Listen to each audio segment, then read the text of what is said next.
आदि किसान की टीम पहुंची है दादी पोती के मकबरे पर, जिसके बारे में बताया जाता है कि इसका कोई निर्माता नहीं है और ये भी नहीं पता है कि कौन गड़ा हुआ है अंदर। बताइए पंवर साहब, क्या खेल चल रहा है?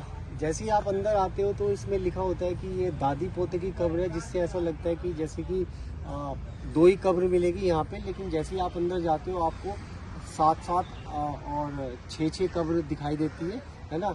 और ऐसा लगता है कि जैसे कोई मर गया और उसको दफना दिया गया। वो क्राउन के बारे में कुछ कहने वाले थे आप? हाँ, ये ऊपर जो ये आप देखिए, जैसे सबसे ऊपर जो क्राउन है, गुंबद है, तो उसके ऊपर एक ऐसा क्राउन है। हाँ दिख रहा है, जो कि पेड़ के बाजू में, जो कि यूरोपियंस की पहचान थी। ठीक है। हाँ। और ये वाली बिल्डिंग देखिए, जिसे पोती की बिल्डिंग कहा गया है, इसमें भी ये क्राउन शेप है। इसको होली क्राउन, कुछ इस टाइप के क्राउन बोला जाता है। और अब आप जैसे ही अंदर आओगे तो इसकी स्ट्रक्चर को देखोगे, ये इसमें बजरी पत्थर का और क्रश करके जो इस्तेमाल किया जाता है उसका इस्तेमाल है, और पत्थरों का इस्तेमाल है। यानी कि जो कि यहाँ पे आसपास के लोग इसके प्रयोग को जानते नहीं थे, पत्थर को क्रश करना या बजरी बनाना। यहाँ तो घास फूस के मकान में रहते थे सब। हाँ, तो यहाँ पे झोपड़ी या फिर कच्ची का थोड़े बहुत कच्ची ईंटों के बना लेते थे, तो धूप में उनको सुखाकर तो इस तरह से पत्थर की निर्माण में जाता था। अब आप यहाँ देखिए,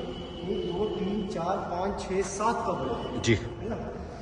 अब इसमें कौन सी दादी की है, कोई कोई कह नहीं सकता कौन सी दादी की है, पोते की है। और इसमें बाहर लिखा गया है, इस हेरिटेज को जो संरक्षण कर रही है, उन्होंने लिख दिया कि ये अज्ञात है कि ये कौन है। क्या अगर अज्ञात है तो आप लोग इस पर इतना खर्चा क्यों कर रहे हो? इसका डीएनए टेस्ट भी हो सकता है क्या? हाँ, इनका डीएनए टेस्ट हो सकता है। और जैसा कि दिख रहा है, ये कब्र ही है और तो कुछ है नहीं है।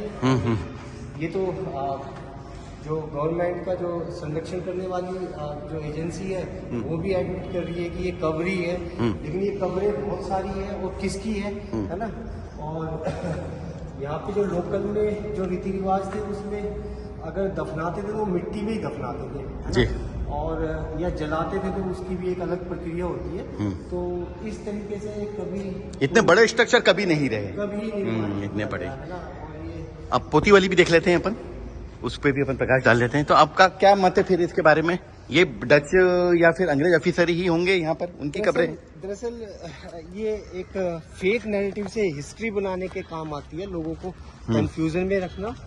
लेकिन कुछ ऐसा है कि कुछ सोसाइटीज है जो कि ट्रेडर कम्युनिटी है, या जिनका व्यापार के मकसद से यहाँ पे आना जाना है, तो वो अपने लोगों को जो है श्रद्धांजलि भी देते हैं और टूरिस्ट स्पॉट भी उन्होंने डेवलप किए हुए हैं। तो इससे 2 काम हो जाते हैं। लेकिन अगर आपको सही हिस्ट्री जाननी है तो आपको सच्चाई बतानी पड़ेगी अपने लोगों को, ताकि लोगों का जीना जो है आसान हो।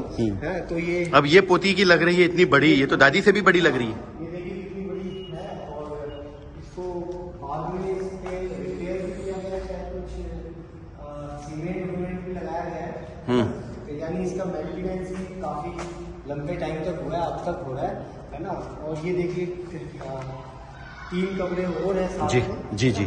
इस आलिया के बारे में क्या ख्याल है आपका? इधर जो आलिया रहता है, ये एक्चुअली फ्री मेसनरी सिंबल है क्या? ये बिल्कुल उसी टाइप के सिंबल्स है ये, है ना। और ये कुछ थोड़ा सा स्पेसिफाई भी है, जैसे कि किसी बड़ी कब्र जो होगी उसमें एक अलग टाइप के बने होंगे, और जो उससे छोटी रैंक का होगा तो उसके अलग टाइप के बने होंगे, है ना। और ये हो सकता है कि थोड़ा रैंक वाइज इन्होंने इन चीज़ों को रखा हो, ताकि और स्त्री पुरुष का विभाजन भी कहीं पे हो सकता है। वैसे इसके पीछे है क्या कहानी है, वो रिसर्च आप जारी रखेंगे? रिसर्च जी। जानकारी के लिए बहुत बहुत धन्यवाद।